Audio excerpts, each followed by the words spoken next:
Dale didn't really want to win the race, kind of running interference. He was driving very aggressively, blocking. And I kept telling him, I said, Larry, if Dale keeps doing that, somebody's going to wreck him. He can't keep cutting people off like that. It almost reminded me of a mother duckling or a mother hen protecting his two little chickens up there. As it came down to that last lap, I said, boy, this is an exciting finish, storybook finish, really, with Michael Waltrip in a Dale Earnhardt car and Dale Jr. right there and Dale Sr. trying to protect their turf. We get the white flags in the air, and Michael and Dale Jr. go down into turn one, and they got a little gap between everybody else, and Dale's back there all over the place, got everybody bottled up. We came off turn 2 for the last lap of the Daytona 500. I looked in my mirror, and it looked perfect. And then it all got clustered up when we went in turn 3. I thought, everybody's not going to get underneath Dale. It's just not going to happen. I was down on the bottom as far as I could go, and Kenny had, Dale pinched down like we was all trying to race the check flag. Sterling had a nose under Dale, and Dale cut him off one more time, and that was one time too many. What I saw was when we touched, his car kind of turned down, and I went down too, so, seen him go back out of sight. Oh, big trouble. Big wreck behind him. Lead him back. Come on. To the flag. Come on, Mikey. You got it. You got it. You got it. You got it. You got it. Michael Waltrip wins. You almost just wish we could have went off the air right then. This is great. I hope David's okay. I guess he's all right, isn't he? Darrell Waltrip very somberly said, I hope Dale isn't hurt too bad. And I thought to myself, he can't be hurt too bad. My God. Just knew from the impact this season, it wasn't that hard. I mean, it was hit, but not like taken harder. To me, at that point, everything was still okay. Everything, we just had, Dad just got caught in a wreck. I was sitting on the pit box, and I jerked my headset off and jumped down, and I thought I better make sure he's okay. I put my headset back on. I said, Dale, you all right? Dale, you all right? And he never came back. I just walk over to Dale. When I took his net down, I was just, I was just quite surprised as far as the condition he was in. I think when I first realized that we might be in trouble here, I saw Kenny walk to the car, and Kenny was in a panic mode. I knew he was in trouble.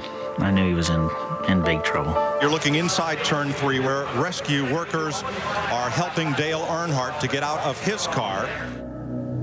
I was the first physician to get to the car.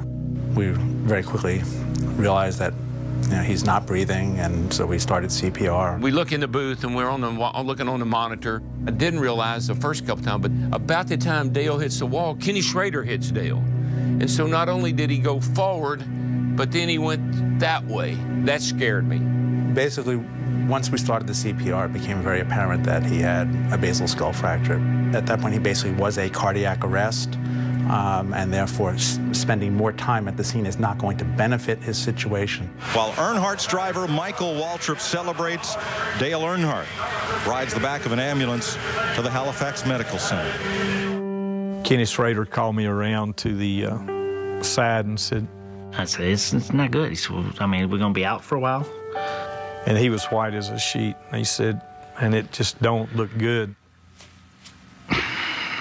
Having to tell that to Richard was not, I mean, I didn't tell him he was dead. I didn't know he was dead. I knew it wasn't good.